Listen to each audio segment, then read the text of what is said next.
के वास्ते जन नायक राहुल गांधी जिंदाबाद जिंदाबाद, जन नायक राहुल गांधी जिंदाबाद जिंदाबाद। बाबू जगलाल चौधरी अमर रहे, अमर रहे। बाबू जगलाल चौधरी अमर रहे, अमर रहे। बाबू जगलाल चौधरी अमर रहे, अमर रहे। बाबू जगलाल चौधरी अमर रहे, अमर रहे। अब मैं संविधान योद्धा, न्याय योद्धा जन नायक राहुल गांधी जी से अनुरोध करूंगा कि पुष्पांजलि बाबू जगलाल चौधरी बिहार के गांधी जी को।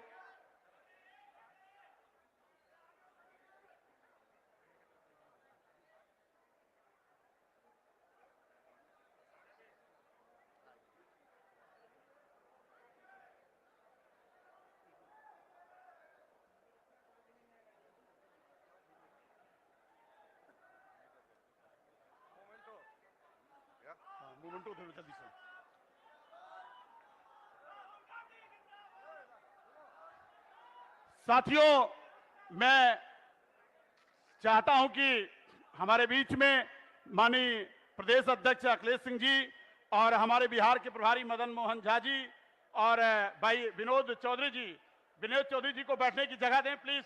विनोद चौधरी जी, मैं चाहूंगा कि विनोद चौधरी जी जो इस कार्यक्रम के संयोजक हैं वो जन नायक राहुल गांधी जी को मोमेंटो देंगे। बाबू जगलाल चौधरी जी की उनकी स्मृति में।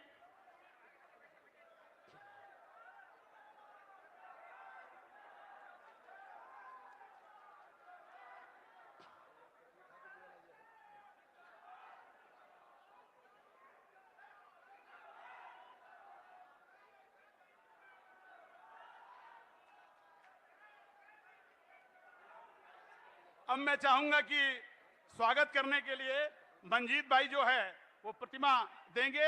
वेद प्रकाश जी, अजय प्रकाश सरोज जी बारी बारी से आएंगे। राकेश चौधरी जी, वंदना चौधरी जी, पूर्णिमा चौधरी जी, रानी चौधरी जी, अजीत भारती जी, उत्तम चौधरी जी और मधवाला जी, किरण चौधरी और वेद प्रकाश तंवर जी जन नायक राहुल गांधी जी को पुष्प।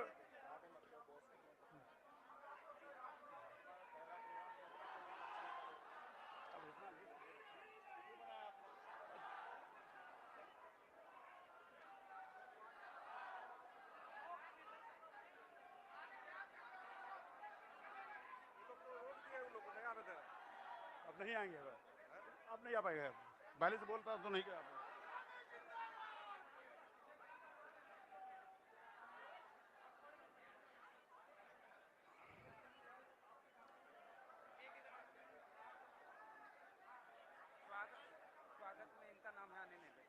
विनोद चौधरी जी आप मंच पर बैठें, जन नायक राहुल जी के बगल में बैठ जाएं।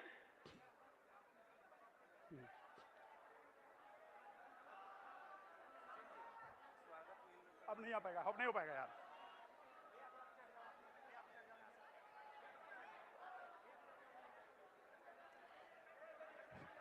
आप सभी से अनुरोध है कि आज हम लोग एक ऐसे स्वतंत्रता संग्राम सेनानी जिन्होंने महात्मा गांधी जी के साथ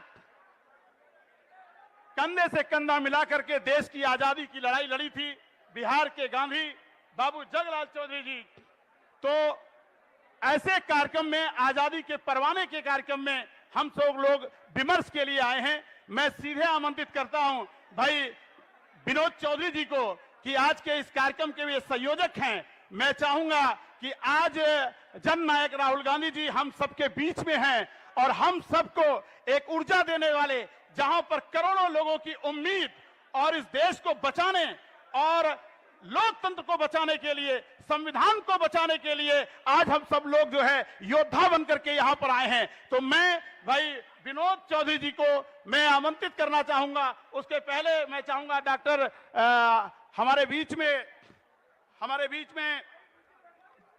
अनिल जयहिंद सर हैं, मैं चाहूंगा कि आए और इस कार्यक्रम को संबोधित करें। डॉक्टर अनिल जयहिंद सर।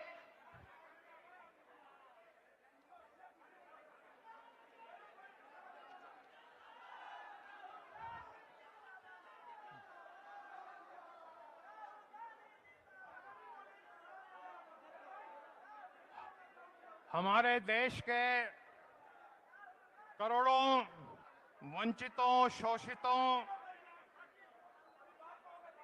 के दिलों की धड़कन और उनकी संवैधानिक लड़ाई को लड़ने वाले हमारे न्याय योद्धा राहुल गांधी जी मंच पे इस समिति के समान सम्मानित सदस्य और मेरे सामने बिहार के कोने कोने से आए साथियों, मैं इस चीज को जानता हूं कि आप सब लोग न्याय योद्धा राहुल गांधी जी को सुनने के लिए आए हैं। मैं इतना ही कहूंगा कि शहीदों की चिताओं पे लगेंगे हर बरस मेले, वतन पे मिटने वालों का यही बाकी निशान होगा। हमारे बाबू जगलाल चौधरी जी, उन्होंने महात्मा गांधी जी के नेतृत्व में आजादी की लड़ाई लड़ी और जिसको कहते हैं सर्वोच्च बलिदान दिया। अपनी डॉक्टरी की MBBS की पढ़ाई छोड़ करके जंगे आजादी में कूद गए। उनका सुपुत्र आजादी की लड़ाई को लड़ते हुए पुलिस की गोली से शहीद हो गया। ऐसे थे हमारे बाबू जगलाल चौधरी साहब।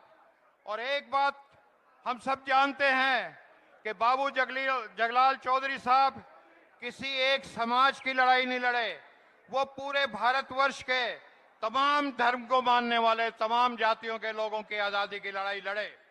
लेकिन उनका एक सपना था। वो क्यों लड़ रहे थे, क्यों उन्होंने इतनी ज्यादा कुर्बानी की? उनका एक सपना था कि भारत जब आजाद हो तो ऐसा सुंदर देश बने जिसमें हर भारतवासी खुशहाल हो, सबको सम्मान से जीने का मौका मिले, किसी को भी जन्म और जाति के हिसाब से ऊंचा या नीचा नहीं देखा जाए, सबको आगे बढ़ने का मौका मिले। इसीलिए जब देश आजाद हुआ तो महात्मा गांधी, पंडित जवाहरलाल नेहरू ने विचार किया कि ऐसा समाज बनाना है तो संविधान बनाना होगा और बाबा साहब भीमराव अंबेडकर जी को वो संविधान बनाने का जिम्मा सौंपा। लेकिन वो ताकतें जो मनुवादी ताकतें हैं, जो जन्म के आधार पे ऊंचा और नीचा करती इंसान को बनाती हैं, जो एक बड़े 90% लोगों को शोषित और वंचित रखना चाहते हैं, उन लोगों ने उस संविधान को कभी नहीं माना। और 30 नवंबर को RSS के जो अखबार निकलता है ऑर्गेनाइजर, उसमें उन्होंने लिख दिया कि जो भारत का संविधान है ये मनुस्मृति के हिसाब से नहीं है। और आज भी वो ताकतें आपको मालूम है कि इस संविधान को बदलने की कोशिश कर रही हैं। कभी 400 सीटें इस बात के लिए मांगती हैं। लेकिन इस संविधान से इस हॉल में बैठे हुए जो मेरे दलित भाई हैं, जो पिछड़े हैं, अति पिछड़े हैं, पसमानदा हैं, उनसे मैं एक बात कहना चाहूंगा कि क्या ये बाबा साहब के संविधान से हमें तरक्की करने का अवसर मिला या नहीं मिला? अगर आप मानते हैं कि बाबा साहब भीमराव अंबेडकर जी के संविधान से हम आगे बढ़े, हमारी पीढ़ियों ने तरक्की की है, तो हाथ उठा करके मेरी बात का समर्थन करें। बाबा साहब के भीमराव अंबेडकर जी के संविधान से हम लोगों ने, पिछड़ों ने, दलितों ने बहुत तरक्की की, लेकिन उसको हटा देना चाहते हैं। और एक शख्स उस संविधान के रक्षा के लिए खड़ा है और उस शख्स का नाम है न्याय योद्धा राहुल गांधी। और आपने देखा कि इनके ऊपर जो तमाम मुकदमे लगाए जाते हैं, ईडी के, CID के, इनकम टैक्स के, इनकी संसद सदस्यता छीन ली जाती है, इनको घर से बेघर करने की कोशिश की जाती है, तो वो सिर्फ इसलिए कि राहुल गांधी दलितों की, पिछड़ों की, वंचितों की लड़ाई लड़ रहे हैं। तो मैं ज्यादा नहीं कहूंगा, मैं एक ही बात कहूंगा कि हम सबको राहुल जी के पीछे खड़े होकर के इस संविधान की रक्षा करनी है। जय हिंद।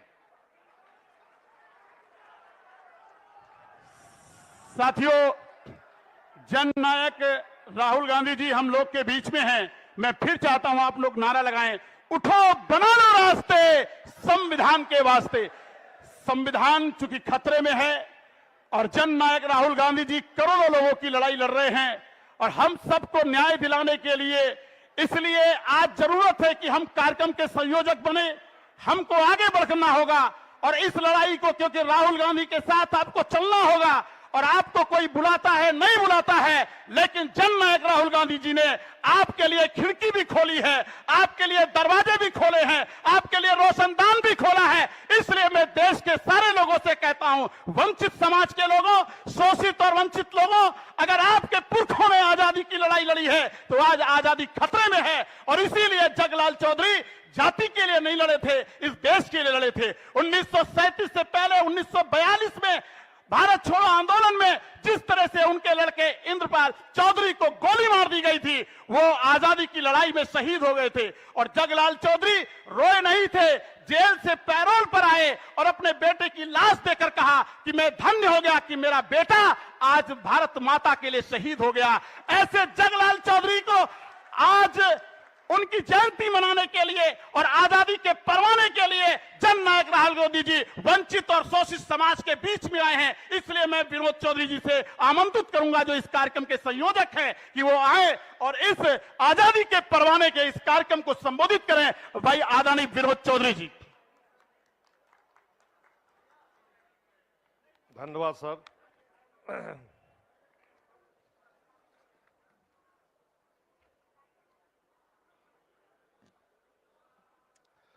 सबसे पहले मैं बाबू जगलाल चौधरी, महान स्वतंत्रता सेनानी के चरणों में श्रद्धा सुमन अर्पित करता हूं। आदरणीय राहुल जी, जो हमारे चीफ गेस्ट हैं, और बाबू जगलाल चौधरी के जितने भी अनुयायी सुदूर गांव से, देहात से आए हुए हैं, उनको अपना आशीर्वचनों से सबको संबोधित करेंगे। तो राहुल जी आए हुए हैं, मंच पर बैठे हमारे प्रदेश अध्यक्ष कांग्रेस के अखिलेश प्रसाद जी, कांग्रेस के प्रभारी श्री मोहन प्रकाश जी, कांग्रेस के राष्ट्रीय सचिव बिहार के प्रभारी सुशील पासी जी, और भी तमाम मंच पर बैठे हुए आदरणीय IPS retired DGP Bihar RC Kaithal ji, और भी दूर दूर से आए हुए भाइयों बहनों साथियों, मैं हृदय से आपका स्वागत करता हूं। आदरणीय राहुल जी, हमें यह कहने से प्रसन्नता हो रही है कि आज देश के आम लोग, खासकर गरीब, वंचित, दलित, युवा, किसान, कामगार, उद्यमी आपकी आशा भरो नजरों से देख रही है। आप देश के कई हिस्से में लगातार यात्रा कर रहे हैं। आपने देश के लोगों को, जरूरतों को, उनकी भावनाओं को, उनकी समस्याओं को और उनकी आशाओं को करीब से देख रहे हैं। उन्होंने महसूस किया है, आपकी दृष्टि समस्या के निदान की ओर है। देश में आप पर, आपकी सक्रियता और आपकी निष्ठा पर भरोसा है। अभी संसद बजट, राष्ट्रपति महोदया के अभिभाषण के संवाद के विश्वास आपके प्रति मजबूत हुआ है। आप अपनी विरासत के अनुसार कदम उठा रहे हैं। राहुल जी, नेता के पास एक चुनाव जीतने का दृष्टि होता है। राजनेता अगली पीढ़ी की भलाई करने के बारे में सोचता है। 2009 लोक समाज परिणाम आने पर 2 अवसरों पर आपकी सस्ता सीट पर आसान होता है, लेकिन आपने पद प्रतिष्ठा रुचि नहीं दिखाई। उस समय देश के जनमानस को आपका मूल्यांकन किया, विश्वास के प्रतीक रूप में आप स्थापित हुए। राहुल जी, हम लोग जिस समाज से आते हैं उस समाज अंतिम कतार में माना जाता है। आज़ादी के बाद बहुत कुछ बदला है। बाबा साहब भीमराव अंबेडकर ने एक संविधान दिया जिससे हमारे बराबरी का अधिकार मिला, सरकारी सेवा में जाने, पढ़ने और आगे बढ़ने का अधिकार मिला। और कुछ लोग बाबा साहब के उसी संविधान को नकार रहे हैं, जो सुविधा के लिए नया संविधान बनाना चाहते हैं, जिसे देश की बड़ी आबादी वर्गीकरण कर्म से नहीं होता है, बराबरी का सिद्धांत से नहीं होगा, बल्कि जन्म के आधार होगा। यही जन्म का आधार जो बहुत पहले लागू था। हम लोग को विश्वास है कि आप दिशा में चल रहे हैं। आपको जनमानस जितना व्यापक समर्थन मिल रहा है, बाबा साहब के सम्मान को बदलने वालों की मंशा कभी पूरा नहीं होगी। राहुल जी, इस समारोह में आपको सुनने आए हैं। हम मंच पर अधिक समय लेना नहीं चाहता हूं और वंचित की ओर से आपको विश्वास दिलाता हूं कि हम लोग आपके साथ हैं। बहुत बहुत आभार। जय हिंद, जय बाबा, जय संविधान।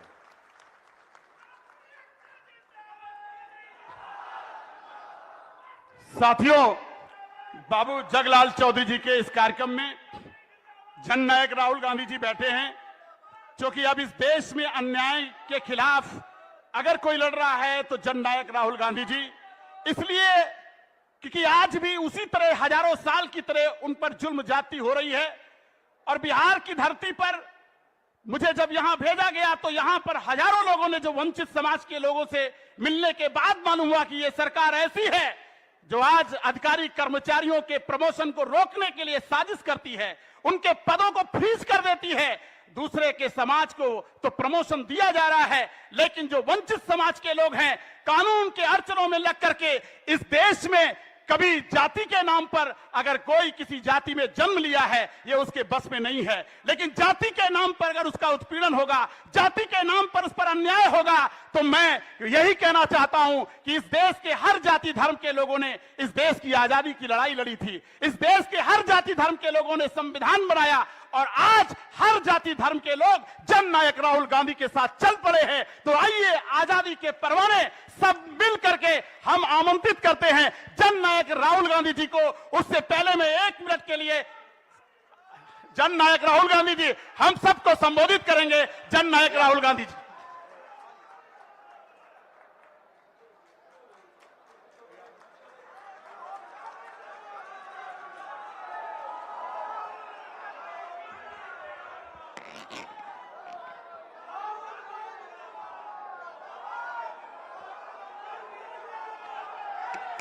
मोहन प्रकाश जी, अखिलेश सिंह जी, मदन मोहन झा जी, विनोद चौधरी जी, सुशील कुमार पासी जी, डॉक्टर अनिल जैन जी, सुजीत चौधरी जी, नीतू सिंह निषाद जी, गोरेलाल यादव जी, स्टेज पे बाकी वरिष्ठ नेता, भाइयों और बहनों, प्रेस के हमारे मित्रों, आप सबका यहां बहुत बहुत स्वागत। आज हम जगत चौधरी जी की याद करते हैं। लड़ाई हिंदुस्तान में विचारधारा की है। एक तरफ आरएसएस, बीजेपी और दूसरी तरफ अंबेडकर जी, जगत चौधरी जी, महात्मा गांधी, जगलाल चौधरी जी, जगलाल चौधरी जी। तो ये विचारधारा की लड़ाई चल रही है। कुछ दिन पहले मैंने अपने भाषण में कहा कि हम अंबेडकर जी की बात करते हैं, जगलाल चौधरी जी की बात करते हैं, मगर जो ये बोलते थे, जो ये करते थे, इनके जो आइडियाज थे वो कहां से आए थे?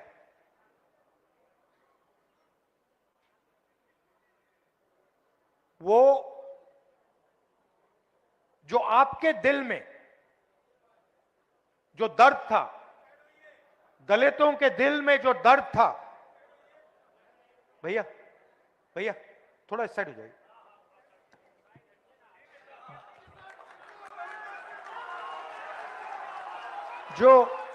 जो दलितों के दिल में जो दर्द था, जो दुख था, जो उनके साथ हजारों सालों के लिए किया जा रहा था, वो आवाज अंबेडकर जी और जगलाल चौधरी जी के मुंह से निकलती थी। मतलब जो आपके दिल में था, जो आपके समाज के दिल में था, वो अंबेडकर जी और जगलाल चौधरी जी बोलते थे।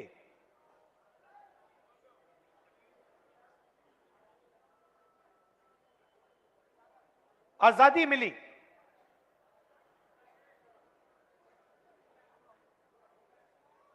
बहुत कुछ हुआ,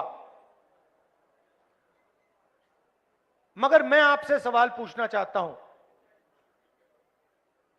आज हिंदुस्तान का जो पावर स्ट्रक्चर है,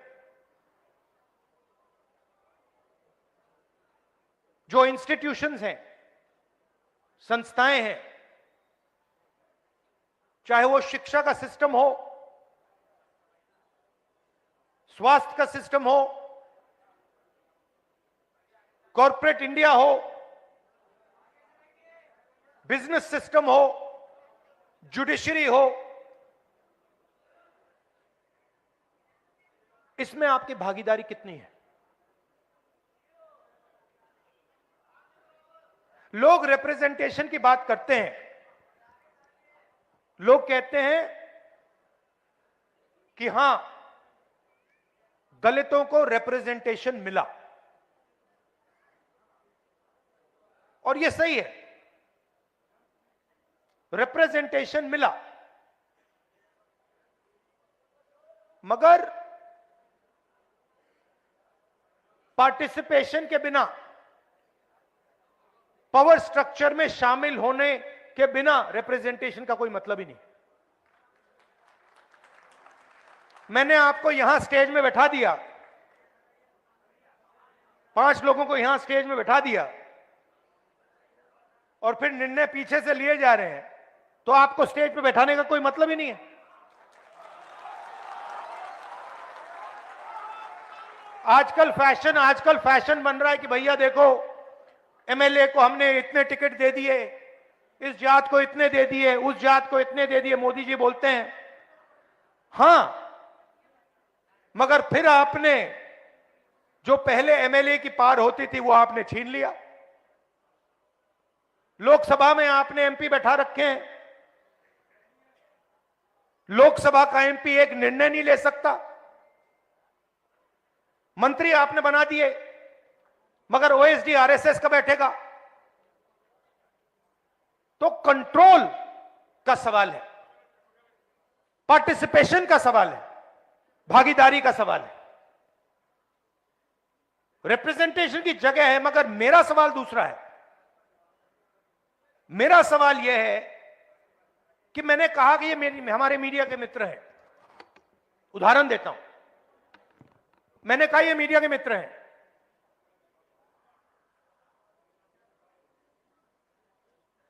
इनकी बड़ी बड़ी कंपनियां हैं, इनको हर स्टेट की सरकार एडवर्टाइजमेंट का पैसा देता है। हर स्टेट की सरकार, देश की सरकार इनको एडवर्टाइजमेंट देती है। आपने देखा होगा, देखा आपने सरकारी इश्तिहार देखे ना, तो सीधा इनकी फंडिंग हो रही है, सरकार इनकी फंडिंग कर रही है। अब मैं आपसे पूछता हूं, ये बड़ी बड़ी जो कंपनियां हैं मीडिया वाली, इनके मालिकों की आप लिस्ट निकालिए, मुझे दलित दिखा दीजिए उनमें, आपको एक दलित नहीं मिलेगा। ठीक है, शायद आप लोग कहेंगे हमें मीडिया की कंपनी कंट्रोल नहीं करनी। फिर मैं अगला सवाल पूछता हूं, ठीक है, सीनियर मैनेजमेंट की लिस्ट निकाल दीजिए, बड़े बड़े एंकर्स की लिस्ट निकाल दीजिए, बड़े बड़े एडिटर्स की लिस्ट निकाल दीजिए, मुझे दलित नाम दिखा दो उसमें। नैरेटिव ये बना रहे, 15% आपकी आबादी है, 16% आबादी है आपकी। मीडिया में मैंने आपके मुद्दे कभी देखे ही नहीं है।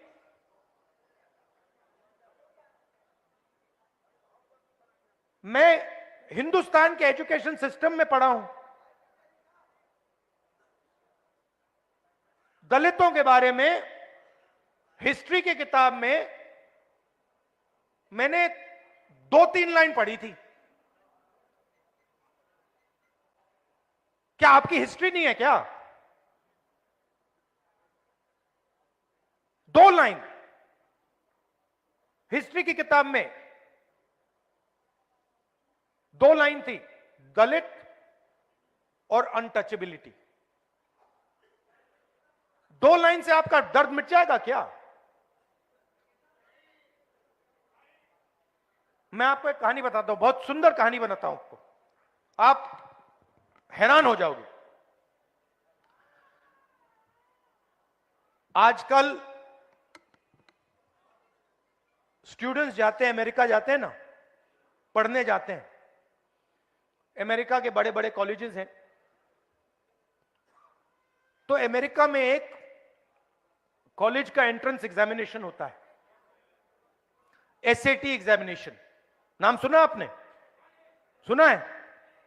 एसएटी एग्जाम है वो, अमेरिका का यूनिवर्सिटी का एंट्रेंस का एग्जाम होता है।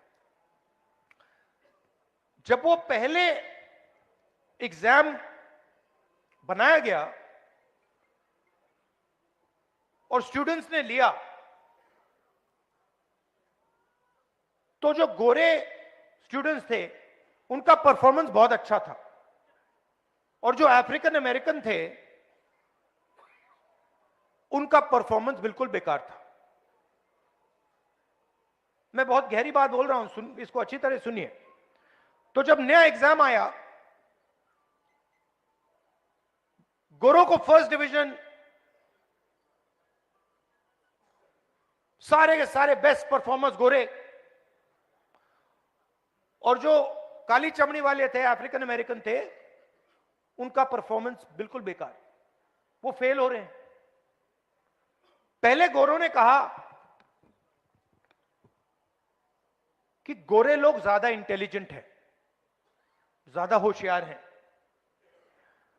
और ये जो अफ्रीकन अमेरिकन हैं ये कम होशियार हैं, ये मैथमेटिक्स नहीं समझ सकते क्योंकि इतने होशियार नहीं है। फिर एक प्रोफेसर ने चालाकी कर दी, उसने एक एक्सपेरिमेंट किया। वही एसएटी का एग्जाम, उसके जो सवाल थे उसने अफ्रीकन अमेरिकन प्रोफेसर से बनवा दिए। मतलब एग्जाम के जो सवाल थे, जो एग्जाम का डिजाइन था, उसने गोरों से नहीं करवाया, उसने अफ्रीकन अमेरिकन से करवा दिया। और फिर उसने वही एग्जाम गोरों को और अफ्रीकन अमेरिकन को दे दिया। आपको मालूम है नतीजा क्या था? सारे के सारे गोरे फेल हो गए। अब मैं आपसे पूछना चाहता हूं, हम शिक्षा के सिस्टम की बात कर रहे हैं, उस शिक्षा के सिस्टम में आपकी कोई हिस्ट्री नहीं है, आपका कोई इतिहास नहीं है।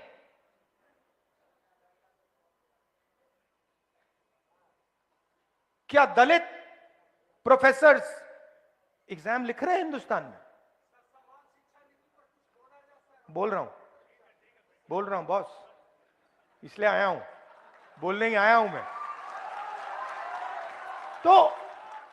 तो आपकी ना मीडिया में भागीदारी, कॉर्पोरेट इंडिया की बात करता हूं, 16 लाख करोड़ रुपया नरेंद्र मोदी जी ने हिंदुस्तान के 25 सबसे अमीर लोगों का कर्जा माफ किया है। 16 लाख करोड़ रुपया, उनकी लिस्ट निकालिए। 25 लोग हैं, अदानी, अंबानी, ये लोग। जीएसटी का 16 लाख करोड़ रुपया कर्जा माफ किया है। आपका पैसा है, दलितों का पैसा है, पिछड़ों का है, आदिवासियों का है। मगर अगर आप लिस्ट निकालेंगे, उसमें एक दलित नाम नहीं है, एक पिछड़ा नाम नहीं है, एक आदिवासी नाम नहीं है। कॉर्पोरेट इंडिया की लिस्ट निकालिए, 200 सबसे बड़ी कंपनियां, उनके मालिकों की लिस्ट निकालिए, मुझे दिखा दो, दलित नाम दिखा दो उस लिस्ट में, आपको एक नहीं मिलेगा। कॉर्पोरेट इंडिया की सीनियर मैनेजमेंट की लिस्ट निकालो, उसमें एक दलित, एक पिछड़े का नाम दिखा दो, एक आदिवासी का नाम दिखा दो, नहीं मिलेगा। आप जीएसटी देते हो, ये आप जो शर्ट पहने हैं, जितनी जीएसटी आपने इस शर्ट के लिए दी है, अगर अदानी इसी शर्ट को खरीदता उतनी ही जीएसटी वो देता। गलतफहमी में मत रहिए। अरबपति जीएसटी नहीं देते हैं, हिंदुस्तान के मजदूर, हिंदुस्तान के किसान, हिंदुस्तान के गरीब लोग जीएसटी देते हैं। आप पैसा देते हो, आपके जेब से जाता है, सीधा उनके जेब में जाता है। 200 बड़ी, सबसे बड़ी कंपनियों के मालिकों में एक ओबीसी नहीं है, एक दलित नहीं है, एक आदिवासी नहीं है। तो हो क्या रहा है? पूरा का पूरा पैसा आपके जेब से ट्रांसफर हो रहा है, दलितों के जेब से, आदिवासियों के, और आप सबसे गरीब हो। दलित, आदिवासी, पिछड़ों के जेब से ट्रांसफर हो रहा है और इनके जेब में जा रहा है। 90 लोग हिंदुस्तान का बजट डिसाइड करते हैं, आईएएस अफसर हैं। भागीदारी की बात होती है, मोदी जी कहते हैं ओबीसी वर्ग की बात करते रहते हैं। बजट का हर पैसा, हर रुपया 90 लोग बांटते हैं। मैंने इनकी लिस्ट निकाली। नाम देखे, नाम पढ़े। 90 में से 3 दलित हैं। आपकी आबादी 15%, 16%, और 90 में से 3 अफसर आपके। और जो 3 अफसर हैं, ये अच्छी तरह सुनिए, जो 3 अफसर हैं उनको छोटे छोटे डिपार्टमेंट दे रखे हैं। और अगर हिंदुस्तान की सरकार 100 रुपए खर्च करती है बजट में, तो दलित अफसर 1 रुपये का निर्णय लेते हैं। 100 रुपए का नोट निकालिए। अगर 100 रुपए हिंदुस्तान की सरकार बजट में बांटती है, दूसरे हाथ में 1 रुपए का सिक्का पकड़िए। 1 रुपए की भागीदारी है आपकी। मैं बता रहा हूं बदलाव कैसे होगा, इसलिए मैं यहां आया हूं। 50% आबादी पिछड़े वर्ग की है। 3 अफसर उनके, 3 आपके, 3 उनके। 100 रुपए में से 5 सिक्के उनको पकड़ा दो। 100 रुपए में से 1 रुपए का सिक्का आपको और 5 सिक्के उनको।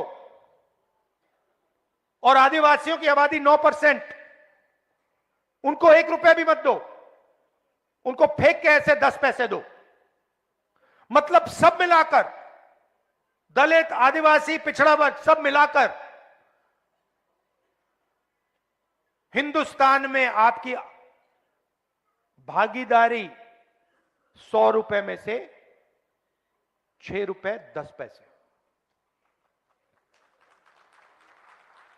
अंबेडकर जी ने संविधान दिया, इसको खत्म करने की कोशिश कर रहे हैं।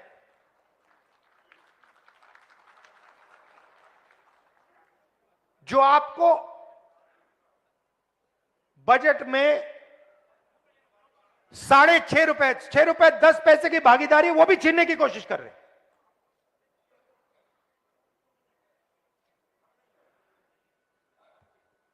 तो मेरा कहना है कि रिप्रेजेंटेशन की जगह है, मगर रिप्रेजेंटेशन जितना ही जरूरी, पार्टिसिपेशन और भागीदारी। अब सवाल उठाया किसी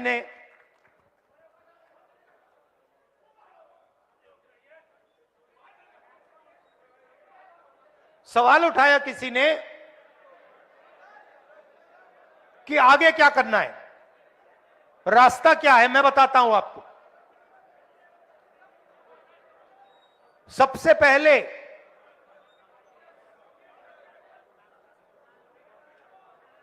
पहले यह पता लगाना है कि सचमुच में किसकी कितनी आबादी है और किसको कितनी भागीदारी मिल रही है। और यह पता लगाने का एक ही तरीका है, उसका नाम है जाति जनगणना। और यह बिहार वाला जो जाति जनगणना है, मैं इसकी बात नहीं कर रहा हूं। जाति जनगणना देखना है तो तेलंगाना वाला देख लीजिए। तो जाति जनगणना क्या है, मैं आपको समझाना चाहता हूं। जाति जनगणना सिर्फ सर्वे नहीं है, पहला कदम है। जैसे चोट लगती है, मैडम आपको कभी चोट लगी है? हाथ टूटा है कभी आपका? आप अस्पताल गई थी, डॉक्टर ने पहले आपसे क्या कहा? एक्सरे कराना है। कहा नहीं कहा? किसी को चोट लगती है, डॉक्टर पहली चीज कहता है भाई देखो एक्सरे कराओ। तो पहला कदम एक्सरे का है। जाति जनगणना हमें यह बता देगा कि दलित कौन है, आदिवासी कौन है, पिछड़े वर्ग के लोग कौन है, माइनॉरिटी कौन है, जनरल कास्ट कौन है, गरीब जनरल कास्ट कौन है, यह सब पता लग जाएगा। उसके बाद हम दूसरा काम शुरू करेंगे। हम हिंदुस्तान की सारी संस्थाओं की लिस्ट निकालेंगे, इंस्टीट्यूशंस की लिस्ट निकालेंगे, चाहे वो जुडिशरी हो, ब्यूरोक्रेसी हो, सब इंस्टीट्यूशन की लिस्ट निकालेंगे। उसमें पता लगाएंगे कि मीडिया में दलितों की असलियत में कितनी भागीदारी है, कॉर्पोरेट इंडिया में असलियत में दलितों की कितनी भागीदारी है, ब्यूरोक्रेसी में असलियत में कितनी भागीदारी। भाई और मैंने एक बात समझिए, सवाल धन का है, ठीक है? सवाल धन का है। आज क्या हो रहा है, सारा का सारा धन संस्थाओं में जा रहा है, कॉर्पोरेट इंडिया में जा रहा है, शिक्षा के सिस्टम में जा रहा है, स्वास्थ्य के सिस्टम में जा रहा है। पहले सरकारी अस्पताल होते थे, एक प्रकार से वो आपके अस्पताल थे, उसमें आपको मुफ्त में इलाज मिलता था। आज सारे के सारे अस्पताल प्राइवेट हैं। कोई बीमार होता है, दलित वर्ग का कोई बीमार होता है, तो लाखों रुपए आपके जेब से निकलते हैं, नहीं निकलते हैं, है ना? कहां जाते हैं? कहां जाते हैं? प्राइवेट अस्पताल। प्राइवेट अस्पताल किसके हैं? मोदी का नहीं है, दलितों का नहीं है, पिछड़ों का नहीं है, आदिवासियों का नहीं है, अंबानी अदानी का है, अरबपतियों का है। सारे के सारे जो प्राइवेट अस्पताल है उनके मालिकों की लिस्ट निकाल दो, मुझे दलित नाम दिखा दो एक। इनको सरकारी जमीन दी जाती है, इनको रोज सरकारी जमीन दी जाती है, आप इनको लाखों रुपए देते हो, मगर मालिकों में आपका एक नाम नहीं है, कहीं भी नहीं है। तो जाति जनगणना से यह सारा का सारा साफ हो जाएगा। इसीलिए कल मैंने पार्लियामेंट में भाषण दिया, मैंने दो चीजें कही। एक, मैंने टेक्नोलॉजी की बात की, इलेक्ट्रिक मोटर की बात की, मोबिलिटी रेवोल्यूशन की बात की, और दूसरी मैंने पार्टिसिपेशन की बात की, भागीदारी की बात की, जाति जनगणना की बात की। उसके बाद प्रधानमंत्री ने जवाब दिया, 1.5 घंटा का जवाब दिया। उस जवाब में आपने जाति जनगणना शब्द सुना? क्योंकि नरेंद्र मोदी, बीजेपी, आरएसएस जाति जनगणना नहीं कराना चाहती, क्योंकि ये देश की सच्चाई आपको नहीं बताना चाहती। और मैंने निर्णय ले लिया है कि कुछ भी हो जाए, देश में दलितों को, पिछड़ों को, आदिवासियों को मैं उनकी सच्ची भागीदारी दिखाना चाहता हूं। और यहां मतलब बड़े बड़े ऊपर ऊपर लिख देना चाहता हूं कि इस देश में दलितों को, पिछड़ों को, आदिवासियों को कहीं भी भागीदारी नहीं मिल रही है। और जैसे ही आपको यह दिखेगा, जैसे ही आपको सचमुच में डेटा दिखेगा,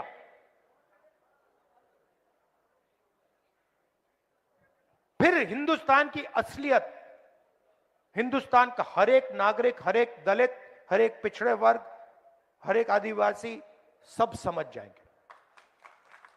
और फिर एक नई तरीके की राजनीति, एक नया तरीके का विकास शुरू होगा।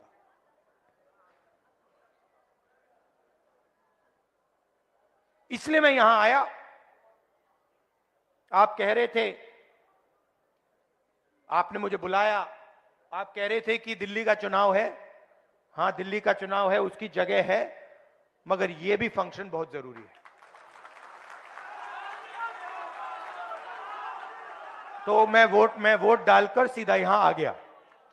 और मैं बिहार के दलितों को, पूरे देश के दलितों को कहना चाहता हूं, देखिए, ये जो संविधान है, ये हम सब कहते हैं और मानते हैं कि अंबेडकर जी की, गांधी जी की देन है। मगर इस संविधान के अंदर हजारों साल का आपका दर्द है। जो आपके साथ अपमान किया गया, जो आपको दबाया गया, जो आपको क्रश किया गया, वो सब इसके अंदर है। और यही आपको एक नया भविष्य दे सकता है, यही आपको बचा सकता है, और यही आपको देश में भागीदारी, सच्ची भागीदारी दे सकता है। इसीलिए बीजेपी और आरएसएस के लोग इसको खत्म करना चाहते हैं, क्योंकि वो जानते हैं कि जिस दिन तक यह संविधान है, उस दिन तक हिंदुस्तान के गरीब लोगों को, दलितों को, पिछड़ों को, आदिवासियों को नहीं दबाया जा सकता है। ये इसको सामने से नहीं मारते हैं। ये आप मत सोचिए कि इसको सामने से मारते हैं। सामने से, इसके सामने ये मत्था टेकते हैं। सामने मोदी जी यूं करेंगे और फिर अपना काम चालू कर देंगे। अंबेडकर जी के सामने आरएसएस के आजकल सब नेता हाथ जोड़ते हैं,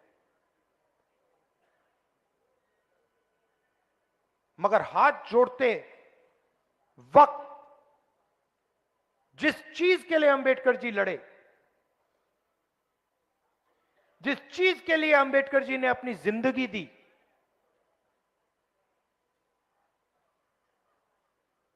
उसको रद्द करते हैं, उस पर आक्रमण करते हैं, उसको खत्म करने की कोशिश करते हैं। दलितों की स्कॉलरशिप्स, बाबा साहब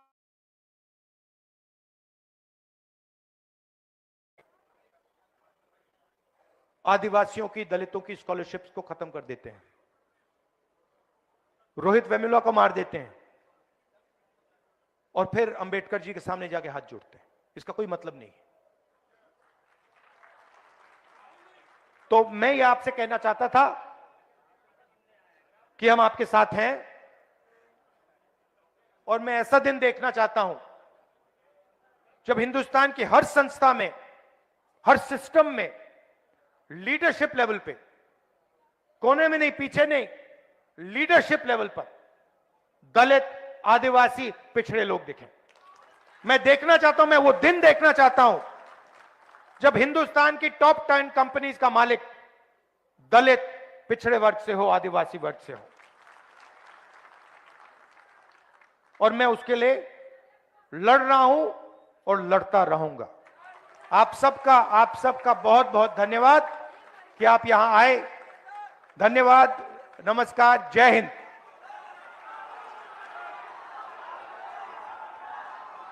अब मैं चाहूंगा कि हमारी पूर्व विधायिका राष्ट्रीय सचिव पूनम पासवान जी आए हुए लोगों का आभार प्रकट करेंगी। पूर्व विधायिका पूनम पासवान जी, राष्ट्रीय सचिव।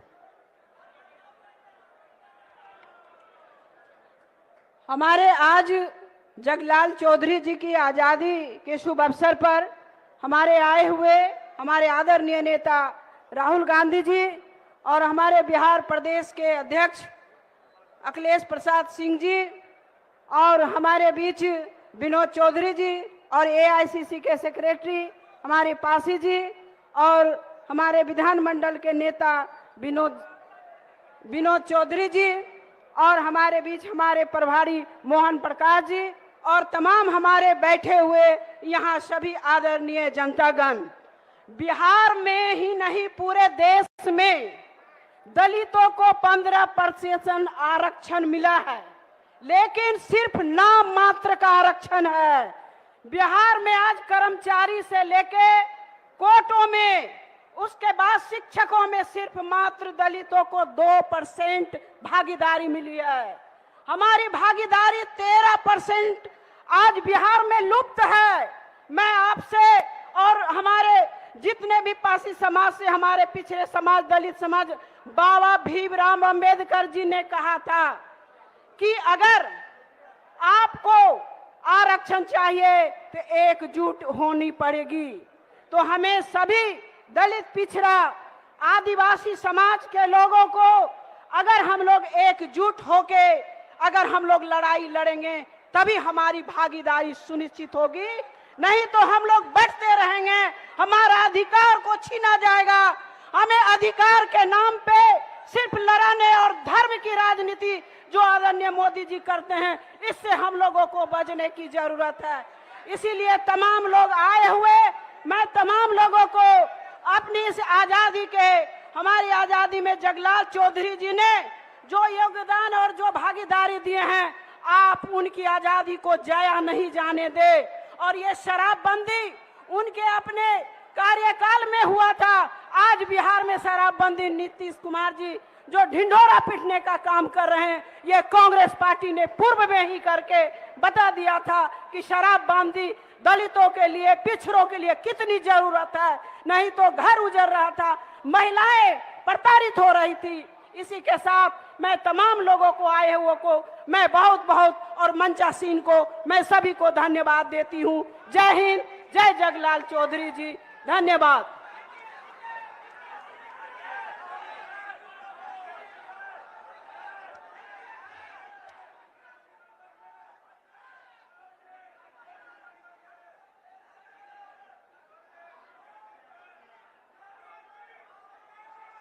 चाबी